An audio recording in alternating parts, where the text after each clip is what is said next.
नमस्कार विद्यार्थी मित्रांनो, कारागृह विभागाबाबत एक प्रसिद्धी पत्रक जाहीर झालं आहे, त्याबद्दल आपण सविस्तर बघूयात. बघा पत्राचा विषय काय आहे. कारागृह विभागातील लिपिक व तांत्रिक पदाची सरळ सेवा भरती प्रक्रिया 2023 मध्ये अर्ज केलेल्या उमेदवारांना उत्तरे व उत्तर तालिका बाबत सूचना देण्याबाबत. तर संदर्भ दिलाय कारागृह विभाग भरती जाहिरात 1/1/2024.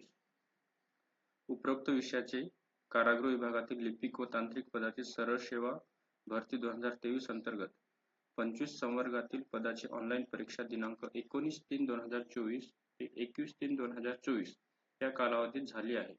या परीक्षेत विचारल्या गेलेल्या प्रश्नाची उमेदवारांनी दिलेले उत्तरे व उत्तर तालिका उमेदवारांना दिनांक 29/3/2024 रोजी पासून कारागृह विभागाच्या www.mahafrizon.gov.in या संकेतस्थळावर उपलब्ध करून दिली जाणार आहे. या संदर्भात काही हरकत असल्यास उमेदवार आपल्या लॉगिन ID पासवर्डद्वारे प्रति ₹200 शुल्क जमा करून कारागृह विभागाच्या www.mahafrizon.gov.in या संकेतस्थळावर हरकत दाखल करता येईल. सदर हरकत दाखल करण्याची मुदत दिनांक 29/3/2024 ते दिनांक 2/4/2024 रात्री 11:59 वाजेपर्यंत असून मुदतीनंतर प्राप्त झालेल्या हरकतीचा विचार केला जाणार नाही. तसेच हरकती संदर्भात कोणताही पत्रव्यवहार कारागृह मुख्यालयाच्या कार्यालयात लेखी अथवा ईमेलद्वारे स्वीकारला जाणार नाही याची उमेदवारांनी नोंद घ्यावी. कारागृह विभागाने हा प्रसिद्धी पत्रक जाहीर केला आहे.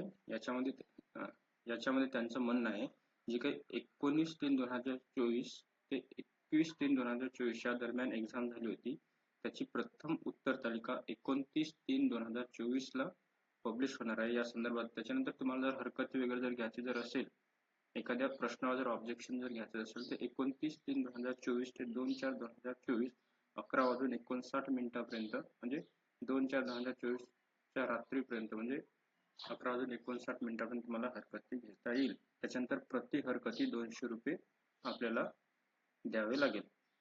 त्याच्यानंतर आपण वेबसाईटला व्हिजिट करून बघूयात उत्तर तालिका संदर्भात काही अपडेट आले आहे का. मग आपण वेबसाईटला व्हिजिट केली असता तर हा मेसेज येत आहे. The login to form will be available between 12/3/2024 17:50 to 29/3/2024 2:00 याचा अर्थ असा की आजच्या डेटला प्रथम रिस्पॉन्स शीट अवेलेबल होणार आहे ते 2 वाजता. धन्यवाद. या व्हिडिओमध्ये एवढंच. जर व्हिडिओ आवडला असेल तर लाईक आणि सबस्क्राईब करून घ्या.